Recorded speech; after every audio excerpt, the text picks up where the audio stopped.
todos. Hoy tenemos con nosotros a la doctora María de Dolores Ferrer, que trabaja en el Hospital Universitario de la Ribera, en Alcira, Valencia, y nos va a hablar sobre la insuficiencia venosa pélvica. Pues nada, María de Dolores, cuando quieras. Hola, buenos días a todos. Bienvenidos a esta sesión. Como veis, es la insuficiencia venosa pélvica, que es un tema un poco amplio y a veces controvertido. A ver, para pasar las diapositivas. Con el cursor, el derecho vale, izquierdo, vale, aquí abajo. Vale, ya está. Ya está, gracias. Bueno, en primer lugar voy a comentar un poquitín sobre lo que es el dolor pélvico crónico, que es un dolor que aparece en la región pélvica o lumbar baja, pero que tiene la característica de durar más de 6 meses de duración, ¿no? No está en relación con el ciclo menstrual ni con la actividad sexual o el embarazo. Tiene una alta prevalencia en la población y un extenso diagnóstico diferencial, ¿vale? El síndrome de insuficiencia venosa pélvica se trata de un cuadro de este dolor pélvico crónico, pero que es debido a la incompetencia de los troncos venosos pélvicos. Esto es la definición. Aquí los síntomas predominantes son el dolor y la sensación de peso en la pelvis. Tiene una exploración clínica física bastante inespecífica y el diagnóstico se confirma venográficamente. Entre otras cosas, luego lo comentaremos porque la venografía, flebografía es el gol estándar. Entonces, la insuficiencia venosa pélvica es debida sobre todo, y en un porcentaje muy alto, a tener varices pélvicas. También hay otras causas, pero son causas mucho menos frecuentes, como por ejemplo el May-Turner o secundaria a traumatismos pélvicos, tumores o también por trombosis venosa. ¿Vale? Pero de lo que estamos hablando básicamente es que la causa sea varices pélvicas. Varices pélvicas, que os pongo aquí una demostración de lo que es realmente variz pélvica grande para que lo veáis, dependiente de la vena ovárica izquierda, para entrar un poquito ya en situación. Seguimos. Y quería comentar en primer lugar un poco la anatomía, que sé que todos la sabéis, pero que no está de más hacer un repaso. Cuando hablamos de los sistemas venosos pélvicos, estamos hablando de la vena ovárica izquierda, que desemboca en la vena renal izquierda, lo sabéis, la vena ovárica derecha, que desemboca en la vena cava inferior, y también de ramas de las venas hipogástricas, ¿vale? Pero que sobre todo estas ramas hacen referencia a la vena pudenda interna. Y ya vemos que hay una predominancia, y todos sabemos, de que aparezca esto en el lado izquierdo. Y entonces, ¿esto por qué? Bueno, en primer lugar porque se ha visto que en el lado izquierdo hay más porcentaje de ausencia de válvulas, por lo tanto es más frecuente que aparezca aquí. Y por otro lado, porque la actividad ovárica de la mujer y los factores hormonales que influyen sobre, en general, todas las venas del cuerpo, influyen 100 veces más sobre las venas pélvicas. Luego ya tenemos una causa muy importante. En las venas ilíacas también puede haber incompetencia, y cuando pasa esto, aunque es menos frecuente, siempre o casi siempre es a costa de incompetencia y varices de la vena pudenda interna, ¿vale? Esta predominancia del lado izquierdo está demostrada y está transcrita en las publicaciones. Por ejemplo, de 188 pacientes que se estudiaron que tenían reflujo, o sea, reflujo incompetencia de la vena, en el 80% solamente tenían incompetencia de la ovárica izquierda. En un 10% tenían de la izquierda y de la vena ovárica derecha, y solo un 10% tenían única y exclusivamente de la vena ovárica derecha. El reflujo en las venas ilíacas internas también han sido descritas, pero lo que pasa es que estas técnicas para detectarlo están menos estandarizadas, están menos exploradas y menos descritas en la literatura. Pero sí que se ha encontrado una alta asociación entre el flujo retrógrado de las venas ilíacas y las venas ováricas varicosas, que esto se ha estudiado generalmente por Doppler transvaginal, ¿vale? Seguimos. Bueno, El tratamiento endovascular de la insuficiencia venosa pélvica empieza a partir de 1993, porque antes, cuando una paciente tenía molestias y molestias y molestias, acababan operándola. Y a partir de ahí, claro, junto con el desarrollo de las técnicas endovasculares, pues la posibilidad de ocluir los vasos pélvicos que son incompetentes sin necesidad de acceso quirúrgico, pues es la norma. Se han usado todos los materiales embolizantes que hay. COIR, GERFOAM, esclerosantes, pegamentos líquidos, de todo, tapones, oclusores, pero fundamentalmente los más usados han sido los COIRs. Y luego últimamente están usándose las espumas, pero bueno, vamos de atrás para adelante, ¿no? El éxito técnico, es decir, la posibilidad de hacerlo y ocluir lo que quieras ocluir, es cercano al 100% porque esta técnica no es difícil. Y tiene una tasa de complicaciones realmente baja y generalmente complicaciones menores. Bueno, ¿qué relación tiene esto, la insuficiencia venosa pélvica, con las varices de los miembros inferiores? Bueno, pues os podéis imaginar que sí que tiene relación. El 20% de las mujeres con varices de miembros inferiores tiene insuficiencia venosa pélvica. Y luego, si esas varices son operadas, en las recidivas todavía aumenta más la combinación con insuficiencia venosa pélvica. Hay pocos estudios que combinen cirugía con embolización, pocos estudios, pero sí que hay, que después de la cirugía, cuando hay recurrencia de las varices, se ha demostrado que casi en la mitad de esta recurrencia es debida a reflujos pélvicos, ¿vale? Y entonces en las mujeres que se embolizan estas venas, que son venas gonadales, sí que es verdad que hay una resolución completa de los síntomas en aproximadamente la mitad de los casos y una resolución parcial, es decir, que mejoran pero no completamente del todo, pues en un porcentaje del 39%, según estos autores. Bueno, ¿y qué pasa con las mujeres que tienen varices primarias? Pues que la asociación es de un 14%, esto se ha estudiado, que además de las varices primarias tengan insuficiencia venosa pélvica, ¿vale? Y si además esas varices, pues son lo mismo, si esas varices están tratadas, pues aumenta todavía más la posibilidad de la insuficiencia venosa pélvica. Bueno, ¿y qué pasa cuando esto se emboliza y luego las mujeres se embarazan? Bueno, pues generalmente vuelve a haber reflujo en las venas pélvicas, pero no hay desplazamientos de los coils. Esto significa que el tratamiento con coils de estas pacientes es bastante seguro. De todas maneras, todos estos estudios, como este, por ejemplo, y todos los estudios que hay, tienen casi siempre pocos casos. Y luego, claro, como van viendo esos casos, ¿qué va pasando? Pues al final, como en este estudio, se queda en 8 mujeres que luego se han embarazado y se ha visto que no tienen ningún problema posterior y que los coils no se desplazan. Bueno, casi todos los estudios que hay hasta la fecha, que eso no lo he comentado, si lo quiero decir, son metodológicamente un poco pobres, ¿vale? Porque realmente estos casos se estudian de diferentes maneras, es muy difícil aunarlos y luego pues realmente no hay estudios metodológicamente fuertes, pero bueno, sí que hay consenso en cuanto al tratamiento. En cuanto al diagnóstico, pues ya sabéis que la eco transvaginal, que es cuando básicamente la están usando los ginecólogos, se considera que las venas son patológicas cuando miden más de 5 milímetros. Y es importante porque pueden determinar la dirección del flujo. También se puede diagnosticar por TAC o por resonancia, pero el diagnóstico FETEN es por flebografía, que además nos permite realizar maniobras de Valsalva y nos permite ver troncos que son incompetentes y que en ese mismo momento de la venografía se embolizan. Vale.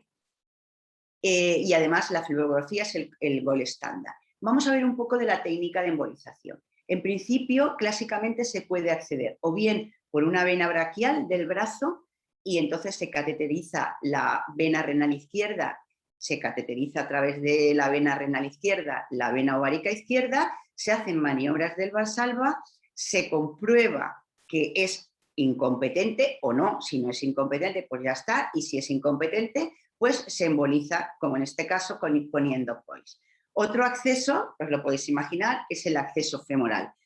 Pongo aquí este ejemplo de estas venas ováricas tan gordas dependiendo de la vena ovárica izquierda. Hay que tener en cuenta que si las venas son varicosas y de un diámetro muy ancho, hay que embolizar con coils sobredimensionados, porque la vena es muy elástica y luego podría migrar los coils o escaparse los coils durante la embolización. Esto es un dato técnico que hay que tener en cuenta.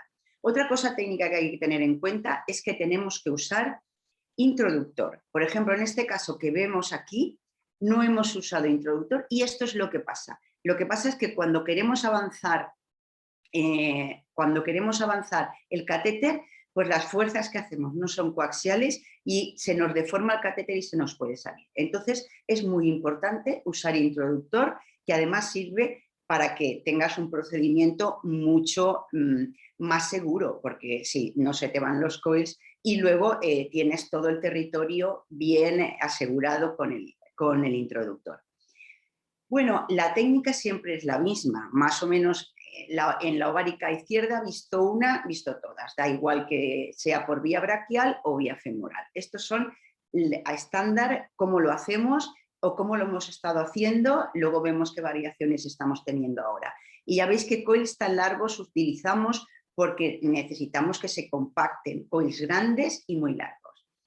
Cuando lo hacemos porque la incompetencia es debida a la vena ovárica derecha, es más dificultoso la cateterización y siempre tenemos que usar otro tipo de catéteres como tipo Simmons-2 para que se nos enganche en esa vena ovárica que va directamente a la vena cava inferior.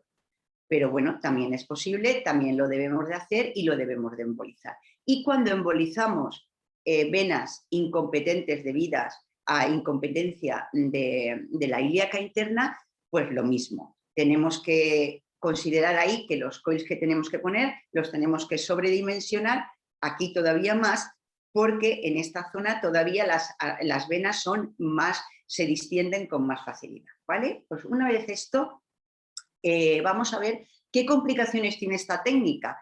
Bueno, pues las complicaciones que tiene, la más grave es que se migre el coil, por supuesto, porque el coil va directamente a las arterias pulmonares. Esto no tiene por qué pasar si lo hacemos bien, usamos las medidas correctas y sobre todo usamos introductores. Si tenemos la desgracia de que migra el coil, pues tenemos que recuperarlo con lazos o con pinzas de las que nosotros tenemos que disponer. Las otras complicaciones que se han descrito no son frecuentes y generalmente las frecuentes pues son un poco de hematoma o un poco de un poco de flebitis local, o por supuesto reacciones al contraste como en cualquier técnica. Lo que sí que hay que avisar a la paciente es que el 14% de estas pacientes pueden tener molestias abdominales después de embolizar. Esto hay que decirlo porque tienen a veces sensación como de que les va a venir la regla o molestias así inespecíficas. Estas molestias a las 24 horas o horas después desaparecen, pero hay que comentarlas a la paciente. Y bueno, lo comentado anteriormente, las migraciones de coil que se han descrito han sido tras embolizaciones ilíacas, con lo cual, ojo, cuando vamos a embolizar ramas ilíacas. ¿Y qué resultados tenemos? Porque claro, estamos haciendo esta técnica, habrá que saber cómo nos va, cómo le va a la población mundial, ¿no? Pues se han descrito recidivas varicosas pélvicas sintomáticas, o sea, con el dolor otra vez, con la molestia y con tal, en un rango que va de lo publicado de 18 al 26%, con una media que la media es de 8,5 meses, pero el rango es amplísimo. Pero se sabe en las últimas cosas publicadas que las recurrencias altas están asociadas a tratamientos inadecuados, ¿vale? Que por eso cada vez están evolucionando más y mejor este tipo de tratamientos. Y parece que la embolización de venas ováricas más ilíacas tiene una menor tasa de recidiva.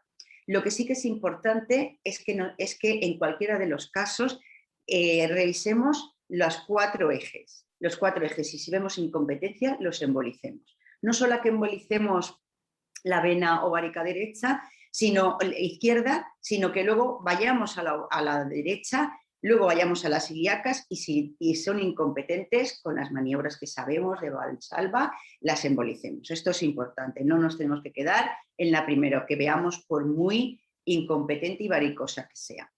Bueno, de esto hay mucho publicado, pero lo que sí que hay recientemente de diferentes estrategias, de todo esto, es la importancia, bueno, como en todo, ¿no?, de un abordaje multidisciplinar. No, ahora os voy a contar un poco nuestra experiencia. Nosotros publicamos nuestros casos, 100 casos que teníamos en el 2014 en el Radiología. Y teníamos el objetivo, bueno, en nuestro caso, lo voy a contar porque en nuestro hospital es un poco diferente. ¿Cómo nos llegan los pacientes? Nos llegan a través del cirujano vascular. El cirujano vascular, hay un cirujano que está muy especializado en vena y a este le mandan los pacientes y cuando tiene síntomas que él sospeche clínicamente que puede tener insuficiencia venosa pélvica, acuden a la sección de radiología vascular intervencionista, ¿no? Entonces nosotros lo que hicimos es demostrar si esos síntomas que tenían eran debido a la incompetencia de las venas ilíacas o ováricas. Y quisimos saber si había relación de este síndrome congestivo pélvico o insuficiencia pélvico con la edad, embarazo o varices de las pacientes estudiadas. Y luego, por supuesto, si las habíamos embolizado, si existía mejoría clínica. Esto lo hicimos estudiando a 100 mujeres que tenían síndrome congestivo y se valoraron todos esos síntomas que os he comentado a los 2 meses y a los 2 años después de ser embolizados. Estudiamos sobre todo el dolor pélvico, la pesadez pélvica y la dispareunia usando el sistema cualitativo de 1 a 10, ¿no? Siendo 1 no me duele casi nada, no me molesta prácticamente y 10 pues fatal, ¿no? Me duele mucho. Bueno. La técnica en todos los casos fue la misma siempre, que hacemos, que os he explicado antes, y revisamos en todos los casos los 4 troncos. La flebografía, o sea, realmente el diagnóstico fue posible hacerlo en el 100% de los casos.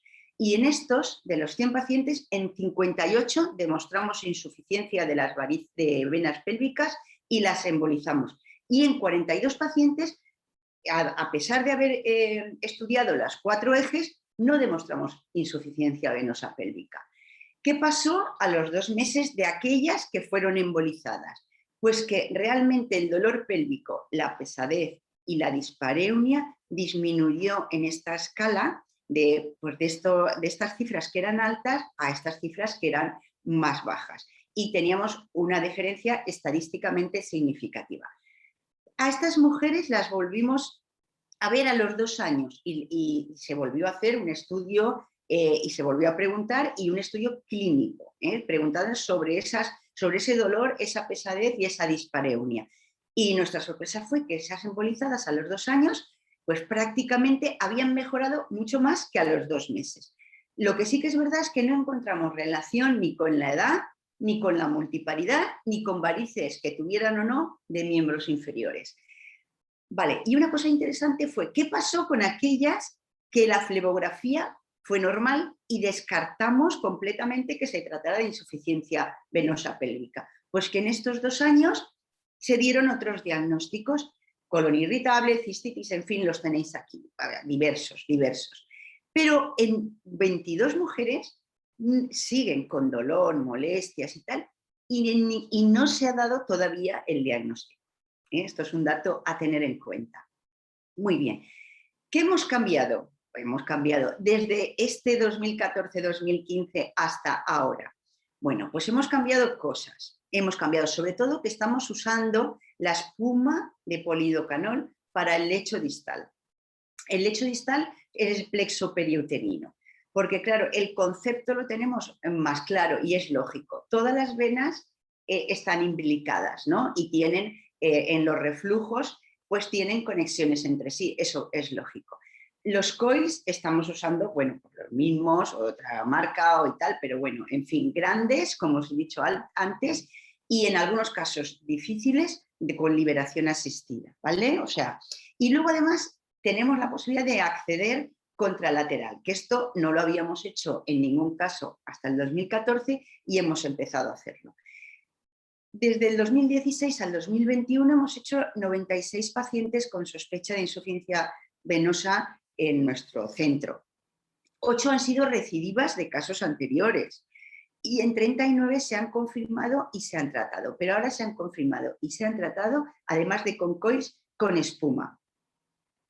¿Vale? Vemos ejemplos. Y voy a enseñar los dos ejemplos de que los casos ahora son más complejos. Bueno, no todos son tan complejos, pero que los casos complejos hacemos lo siguiente. Esta mujer, 35 años, dolor pélvico importante, dispareunia. Hacemos un acceso braquial derecho. ¿Sí? Y vemos en este vídeo que estamos en la vena ovárica izquierda y vemos, fijaros, qué plexo periuterino tiene y qué reflujo que tiene por la vena ovárica derecha, ¿vale? Entonces, bueno, pues si ya estamos ahí, este plexo, o sea, las venas están comunicadas, podemos acceder ahí con la guía y embolizar desde la misma zona también la vena ovárica derecha, que es incompetente. Miradlo aquí. Aquí estamos metiendo contraste. Como estamos con presiones altas, fijar qué grande se ve la vena. Bueno, y entonces, desde el mismo acceso de la ovárica izquierda, hemos pasado plexo uterino y estamos embolizando la vena ovárica derecha con coils, ¿vale? Bueno, así es como quedan.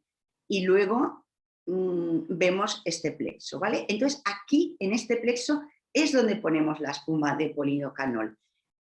¿Y cuánta ponemos? La suficiente para dejar de ver esto que se ve alrededor de las venas periuterinas, ¿vale? Una vez esto, se emboliza con coil, fijaros, grandes, 40 centímetros de longitud. Usamos más de uno y de 15 milímetros de diámetro. Y este es el resultado, ¿vale? Bueno, pues esto es un caso de cómo esta es la espuma de polidocanol. Este es un caso, pues, de cómo hemos cambiado los accesos, ¿no? Y la mentalidad para tratar estos casos. Ahora otro caso muy llamativo. Esta señora de 38 años tenía insuficiencia venosa pélvica diagnosticada y tratada en el 2014 sin ningún problema.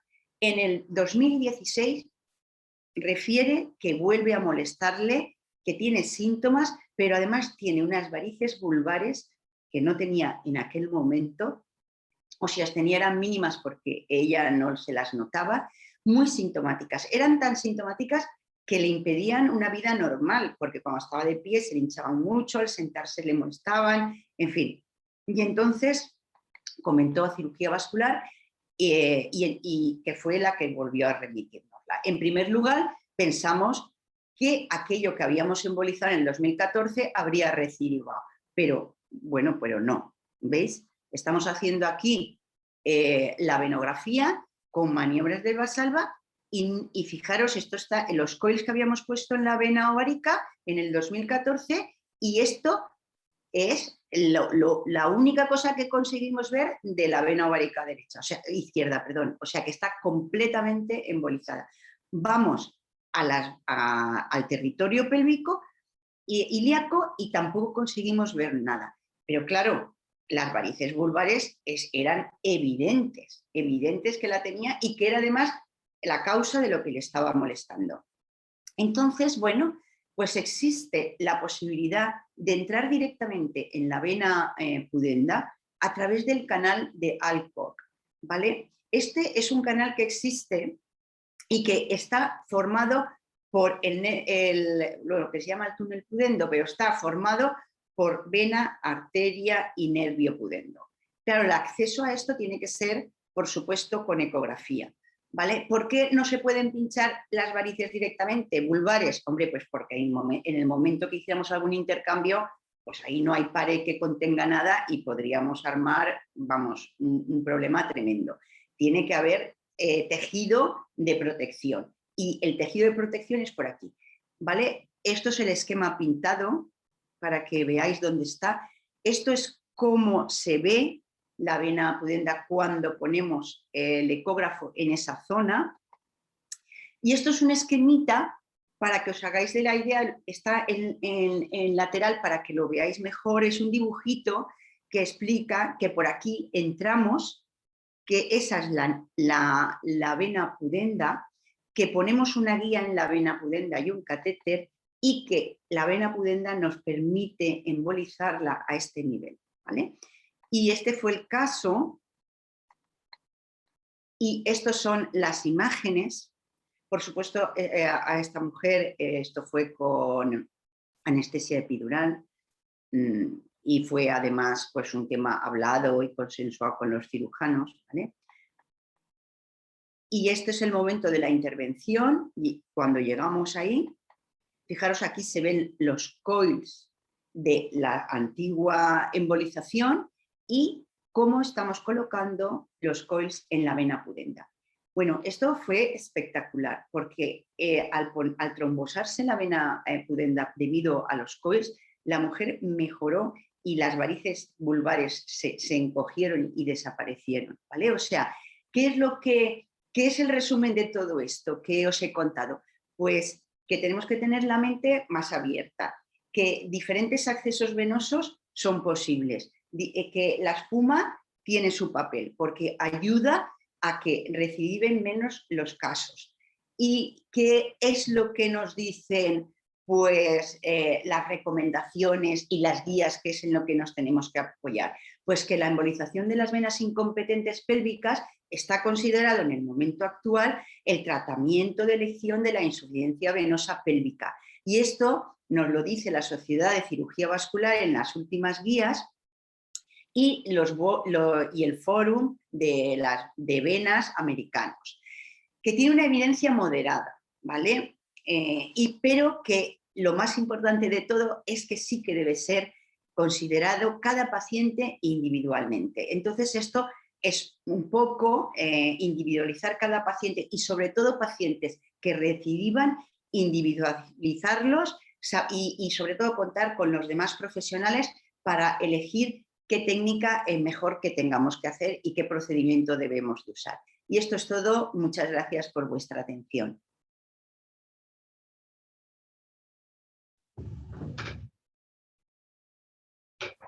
Si tenéis alguna pregunta, me la podéis hacer.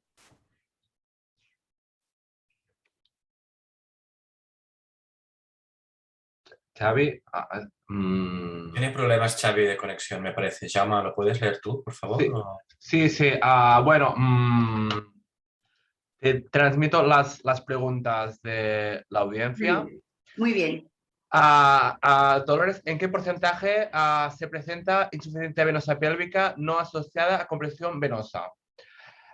En TAC vemos muchas dilataciones de venas gonadales. ¿Son siempre síndromes de congestión incipientes?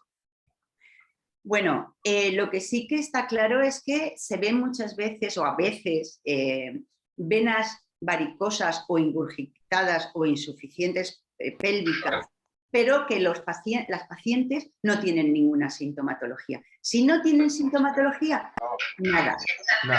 Todas estas pacientes estudiadas es porque presentan dolor, molestias pélvicas, peso y molestias que la hacen consultar o bien con el médico de cabecera, o bien con el cirujano, o bien con el ginecólogo. O sea que sí que tienen una sintomatología que no está relacionado con es que me duele la regla o lo que sea, no. Y que también está muy relacionado en algunos casos con la dispareunia. Pero sí que tienen esa sintomatología que dura más de 6 meses y que ellas las explican muy bien. Entonces, en esos casos es en los que hay que estudiar. Pero si encontramos de casualidad incompetencia y la paciente está asintomática, no hay que hacer absolutamente nada, pues porque no produce síntomas, ¿vale? El dilema del radiólogo que hace un TAC de abdomen es siempre el mismo, de decir, ¿lo pongo o no lo pongo? ¿Alguna opinión al respecto de lo pongo por si acaso o no ponerlo?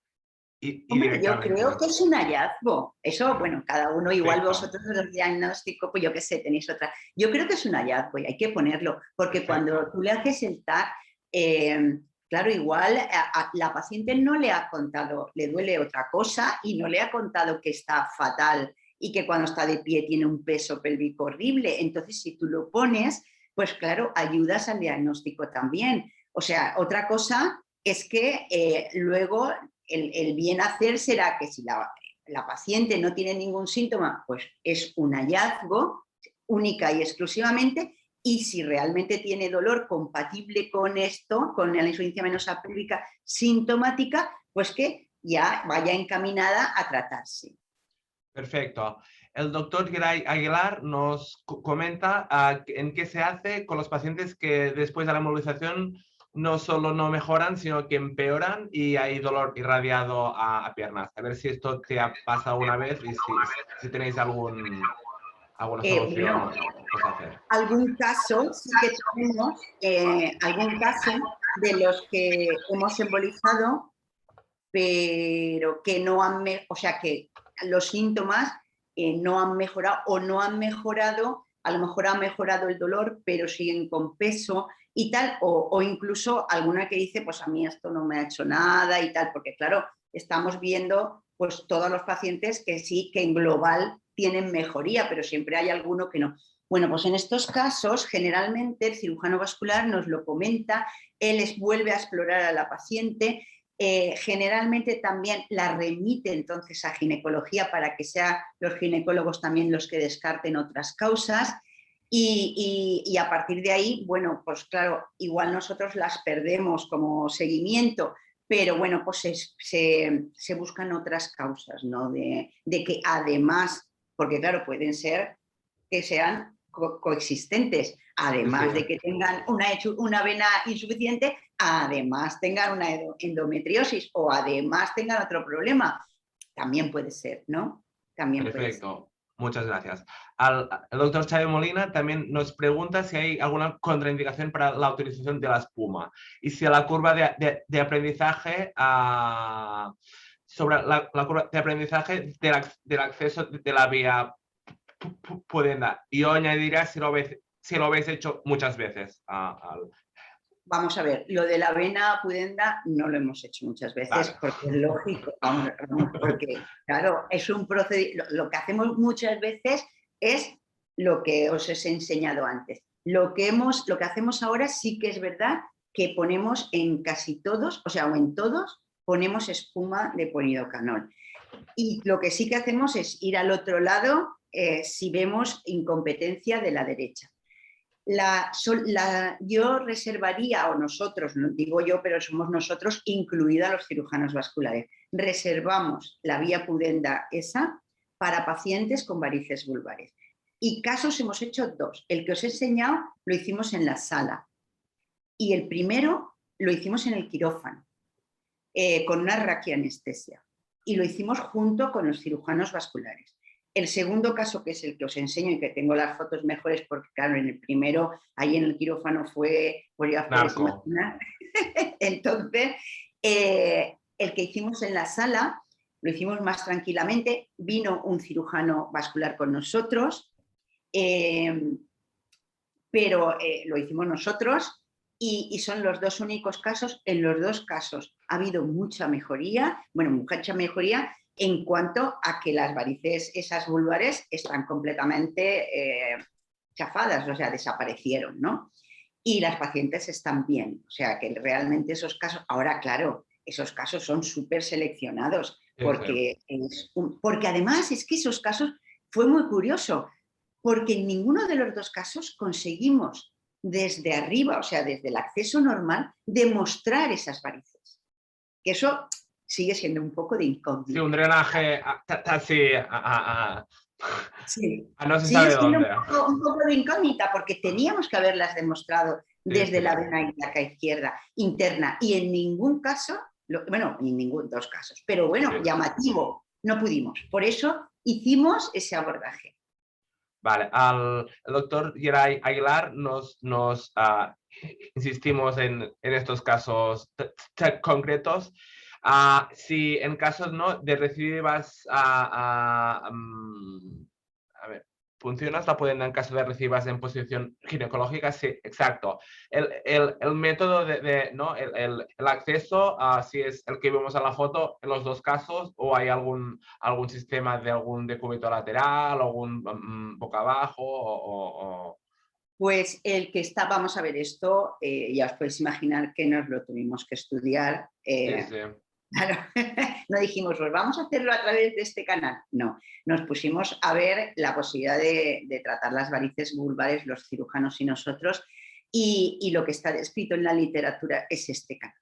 Y este es el canal seguro, porque tiene trozo de músculo y de tejido celular subcutáneo desde la punción a la pudenda. Y nosotros hicimos lo que leímos.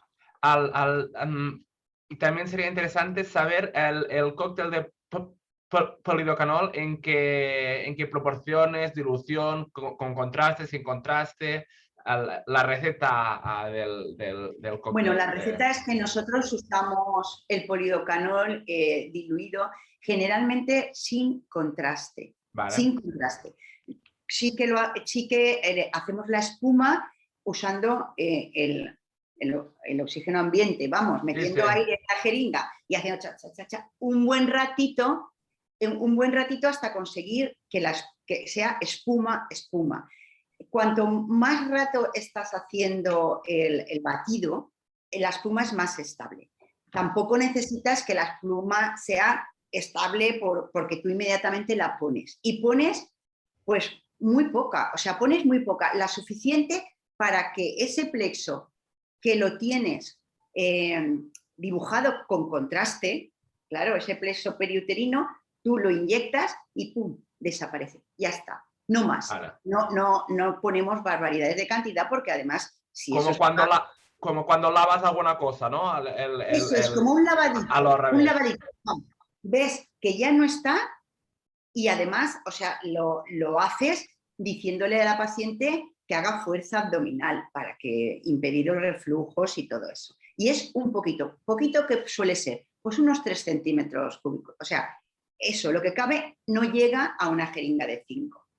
Ya está, que es lo que cabe en el plexo periuterino, no más, y ya está. Y no se insiste y no se mira cómo ha quedado, ni se empuja con contraste, ni nada. Unos coils y luego ya vas a los coils y ahí ya no vuelves a mirar, para no empujar, porque si tú lo pones y lo empujas con contraste, pues se te irá. Sí, lo lavas, ya. sí. Ya, claro.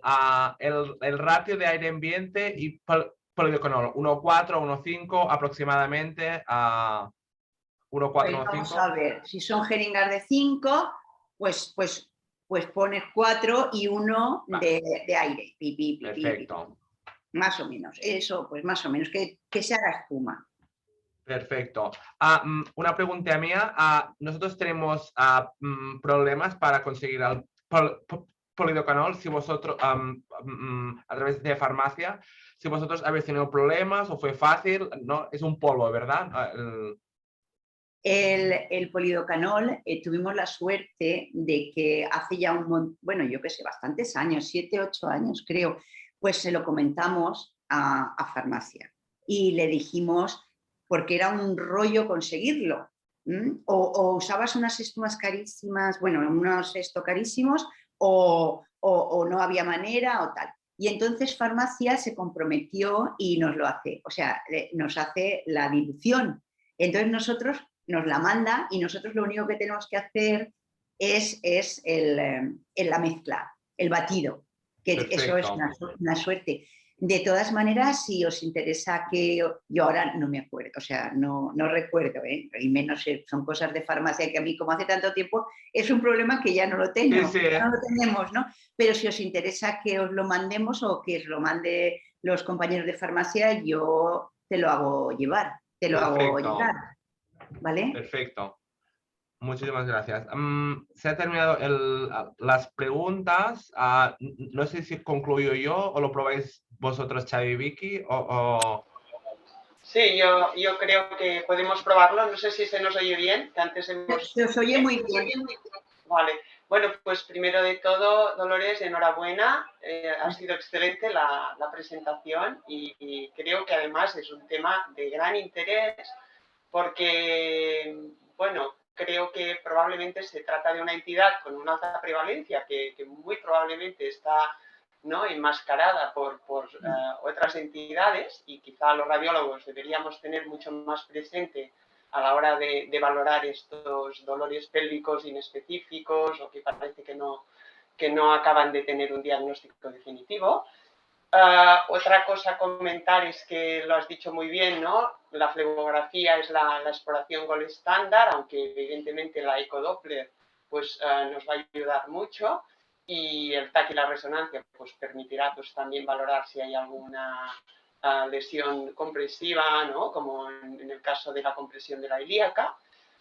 También has comentado que la embolización pues, es una técnica segura, ¿no?, con unas complicaciones con un porcentaje relativamente bajo que se pueden asumir, y sí, que debe contemplar el acceso venoso, ¿no?, de todos los ejes, ¿no?, para evitar la posibilidad de las recidivas, ¿no?, que esto es importante, ¿no? Y lo que me ha parecido más interesante de esta sesión es este abordaje que has dicho del vaso distal, ¿no?, mediante las técnicas de espuma, y que parece pues algo relativamente novedoso y que cambia un poco el paradigma del manejo, ¿no? No es solo tratar la vena ovárica, sino que vamos ya al vaso distal. No sé, este sería mi resumen de tu presentación. Si quieres añadir algún comentario más. Nos ha parecido estupendo y bueno, muchísimas gracias. Bueno, muchas gracias a ti también por el resumen, que ha sido espléndido.